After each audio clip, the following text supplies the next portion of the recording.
My name's Vanessa, and I live in Charlotte, North Carolina. I met Jeremy on Bumble, charming, well-spoken, and a marketing exec at a major firm. He told me he was recently single, just getting back out there. We hit it off immediately. I remember the first time I swiped right on Jeremy's profile. His smile seemed genuine, his eyes crinkled at the corners in a way that suggested kindness. His bio mentioned loving independent bookstores and hiking the Blue Ridge Mountains. Simple things that resonated with me after a string of disappointing dates with men whose personalities seemed limited to their Instagram feeds.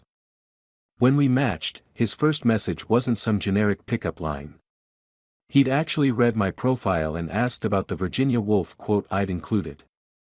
We texted for a week before meeting, and with each message, I felt that rare flutter of potential. Our first date was at a small wine bar in Noda, Charlotte's Arts District.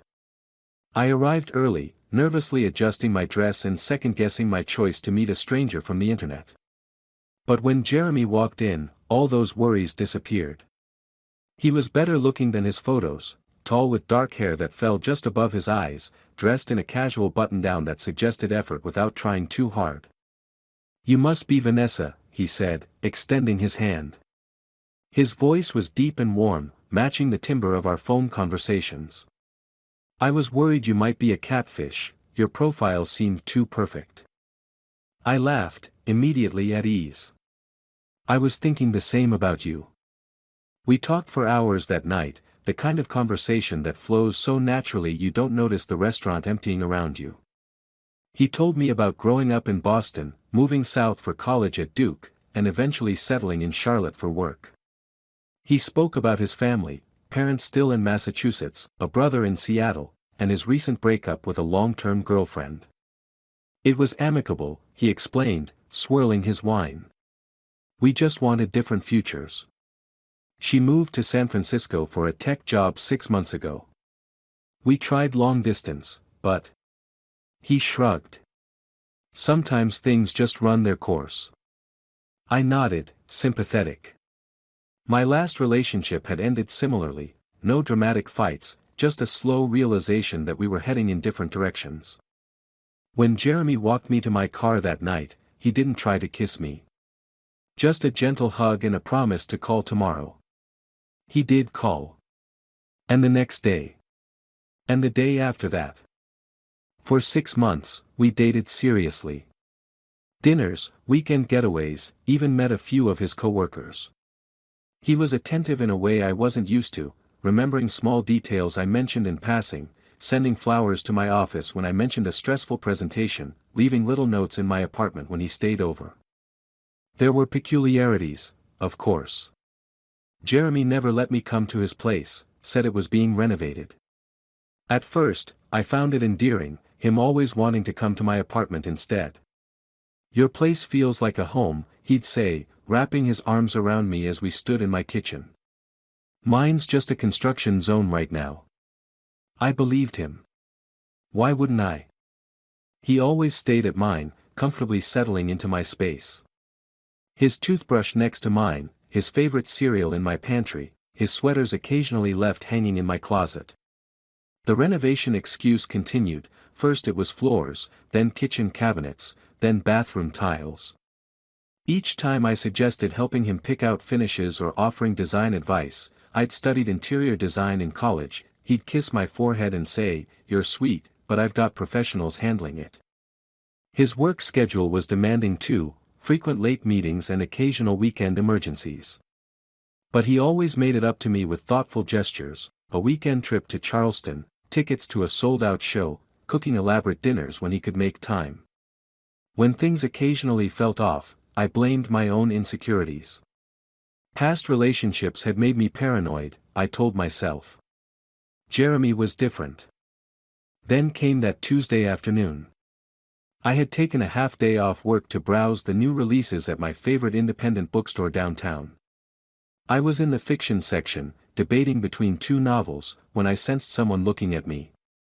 I glanced up to see a slender woman with shoulder-length brown hair, probably around my age, watching me with an odd expression.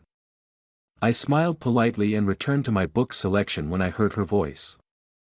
"Sorry, But is that Jeremy Williams? She asked, pointing to my phone case.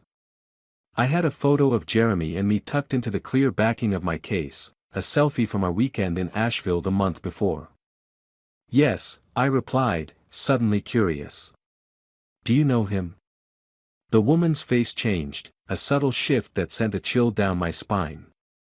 She didn't look angry or upset. Just focused, as if solving a particularly difficult equation. I'm Emily, she said evenly. Emily Williams. How do you know Jeremy? My stomach dropped. Williams. The same last name. A coincidence, surely. We've been dating for about 6 months, I said, my voice oddly calm despite the alarm bells ringing in my head. How do you know him? Emily's gaze never wavered. I've been married to him for 7 years. The world seemed to tilt.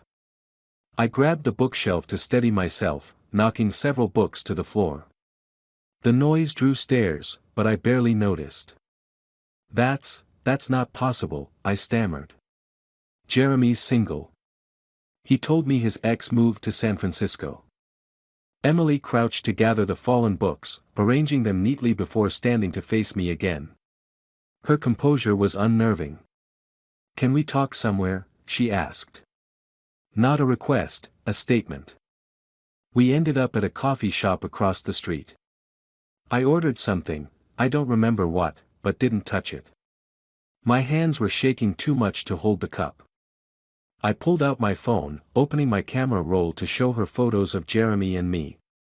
Weekend trips. Dinner dates. Him cooking in my kitchen, wearing nothing but pajama pants and a smile. This is Jeremy, I insisted. The man I've been seeing. Emily didn't flinch as she scrolled through the images. Her wedding ring caught the light, a simple gold band. Nothing flashy. Just permanent. That's my husband, she said quietly. And the father of my children. Children. The word hit me like a physical blow. Children. I echoed.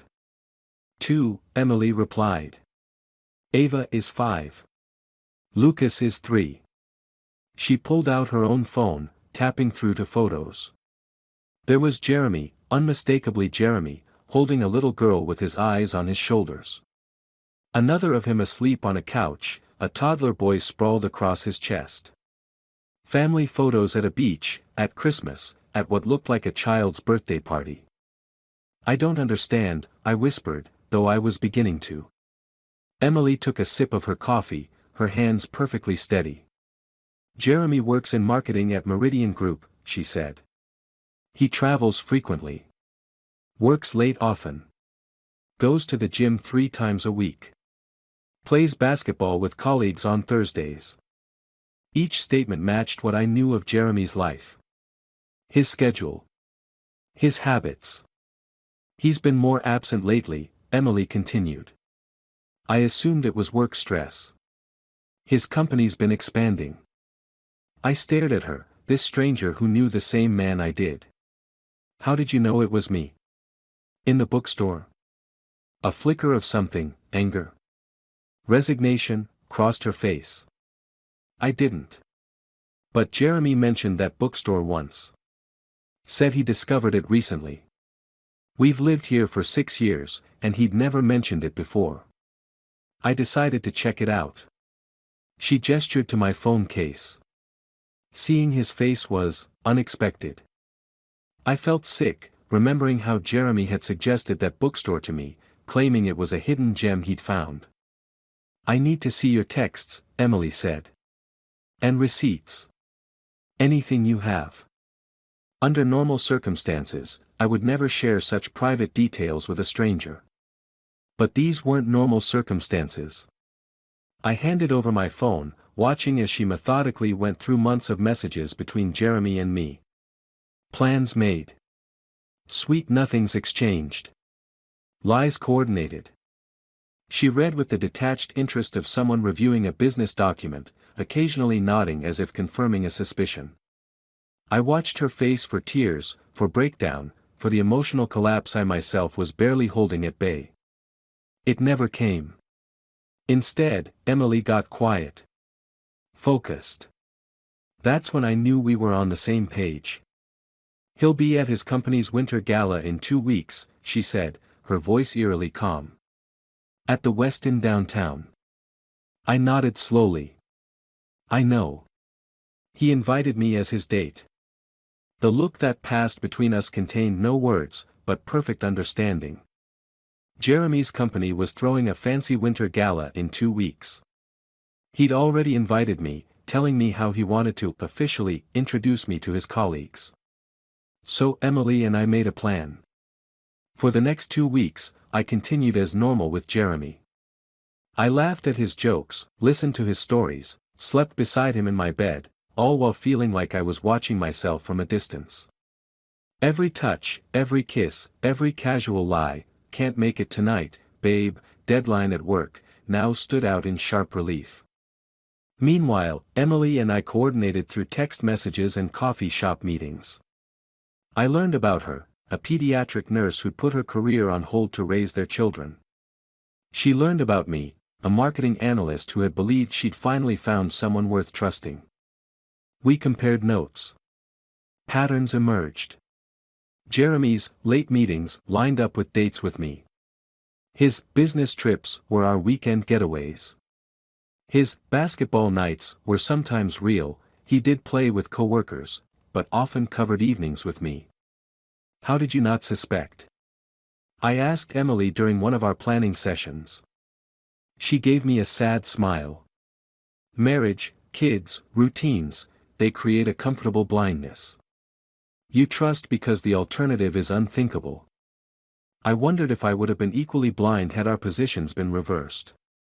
The plan we formulated was simple in concept, devastating in execution. Emily knew what dress Jeremy had suggested I wear, a red cocktail dress I tried on during a shopping trip with him. "You look incredible in that," he'd said. "Wear it to the gala." The night before the event, I received a text from Jeremy, "Can't wait to see you tomorrow night. Wear that red dress." I showed Emily, watching as she ordered the exact same dress for overnight delivery. Same designer. Same cut. Same shade of crimson. The night of the event, I arrived at the Westin precisely on time. The ballroom was decorated in white and silver, crystal chandeliers reflecting tiny rainbows across the walls. Jeremy had told me he'd meet me inside, some early executive meeting he couldn't miss. I took a glass of champagne from a passing waiter and positioned myself near the entrance, watching the door. 10 minutes later, Emily walked in the identical red dress we'd planned. Her hair was styled similarly to mine, a deliberate choice to amplify the visual impact when we stood together. Our eyes met across the room. She nodded once. I nodded back. We moved toward each other, joining forces in the center of the ballroom. Silent. Confident. Jeremy was across the room, deep in conversation with an older man I recognized as his CEO from company photos. When he glanced up and saw us, 2 women in identical red dresses, standing shoulder to shoulder, staring directly at him, the change in his expression was subtle but profound. Confusion, recognition, panic, all flashing across his face in the span of seconds. He excused himself from his conversation and made his way toward us, maintaining a strained smile. Professional. Controlled. But I could see the tension in his shoulders, the slight tremor in his hands as he approached. "Vanessa," he said, leaning in as if to kiss my cheek. "You look beautiful." Then, with barely a pause, "Emily." "What a surprise." "Is it?" Emily asked, her voice pleasant enough that nearby guests wouldn't notice anything amiss. "I thought wives were typically invited to company events." Jeremy's eyes darted around the room, assessing who might be within earshot. "Let's talk somewhere private," he suggested, reaching for my elbow. I just handed him my wine and walked away, leaving him standing there with Emily and 2 glasses of champagne. As I moved through the crowd, I could feel stares following me. Questions forming. Whispers starting. I positioned myself near the stage where I knew, from the program Emily had obtained, the evening's awards would soon be presented. Jeremy was a rising star at his firm, slated to receive recognition for bringing in a major new client. A client whose account I had helped him brainstorm strategy for, unknowingly contributing to his success while he built his life of lies. Emily excused herself from Jeremy and made her way to one of the event organizers. I watched as she spoke quietly, showing something on her phone. The organizer's eyes widened, then narrowed. She nodded. The lights dimmed slightly, and the CEO took the stage, welcoming everyone to the annual gala. Awards were presented, speeches given. Throughout it all, Jeremy remained frozen in place, unable to approach either of us without creating a scene, unable to leave without drawing attention. Finally, his award category was announced. For exceptional client acquisition and retention, the Pinnacle Award goes to Jeremy Williams. Applause filled the room as Jeremy made his way to the stage, professional mask firmly in place. He accepted the award, thanked his team, and was turning to leave when the MC spoke again. Before we continue, Jeremy's wife Emily has asked to say a few words. The look of pure terror on Jeremy's face as Emily stepped up to the microphone was something I will never forget. Poised in her red dress, identical to mine, she took the microphone with the confidence of someone who had rehearsed this moment carefully. "Thank you all for welcoming me tonight," she began, her voice clear and strong. "As Jeremy's wife of 7 years, I've watched his career flourish at Meridian Group." She paused, letting the words sink in for anyone who might have been confused by our matching attire. "I'm so proud of his accomplishments, his dedication to his work, and his ability to juggle so many responsibilities." The room had gone completely silent, all eyes on this unexpected addition to the program. "I'd also like to thank my husband for reminding me that sometimes, you have to lose everything to see the truth," Emily continued, looking directly at Jeremy. "And I'd like to thank his girlfriend Vanessa," she gestured to where I stood, "for opening my eyes to the man I really married." Gasps rippled through the crowd. Jeremy stood frozen beside Emily, his award clutched in white-knuckled hands. The CEO, now understanding what was unfolding, moved slightly away from Jeremy on the stage. "I believe in transparency," Emily concluded, "both in business and in marriage. Jeremy has certainly taught me the importance of knowing exactly who you're dealing with." She handed the microphone back to the stunned MC, and a single person, a woman in the back of the room, began to clap slowly. The sound echoed in the silence. As Emily descended from the stage, Jeremy finally moved, attempting to intercept her. "Emily, this isn't. Save it for the divorce attorney," she said, loudly enough for those nearby to hear.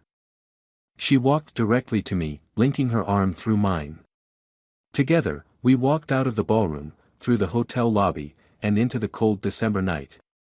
Behind us, the murmur of shocked conversations grew louder, Jeremy's professional reputation crumbling in real time. "Are you okay?" I asked her as we reached the valet stand. Emily took a deep breath of winter air. "No," she said honestly. "But I will be." We parted ways that night, two women in identical red dresses, returning to very different homes, mine empty but wholly mine, hers filled with children who would soon learn their family was changing. The fallout was swift. Jeremy was fired a week later for what the company called reputation risk. In a field like marketing, where client trust is everything, having your double life exposed at a company event was apparently a fireable offense. Emily filed for divorce the next day, using the evidence we had compiled to ensure she received full custody and substantial support. Jeremy tried calling me repeatedly. Text messages. Emails. Voicemails ranging from apologetic to angry. I blocked his number the morning after the gala and never looked back. I sometimes wonder if the revenge we took was too public, too severe. But then I remember the careful calculation of his lies. The way he built an entire relationship with me while maintaining his marriage. The children whose trust he betrayed even more deeply than ours. Emily and I don't keep in touch, our connection was circumstantial, born of shared betrayal rather than genuine friendship. But I saw her once, months later, at that same bookstore. She looked lighter somehow, chasing her laughing daughter between bookshelves while her son examined a picture book on the floor. She noticed me and nodded, a small acknowledgement of what we'd been through. No words needed. As for me, I'm slowly learning to trust again, though dating apps remain deleted from my phone. I've moved to a new apartment, somewhere without memories of Jeremy in every room. I don't regret what we did. He lied. We made it public. Sometimes justice needs witnesses. And sometimes, the most satisfying revenge isn't about destroying someone else, it's about reclaiming yourself from the lies they made you believe.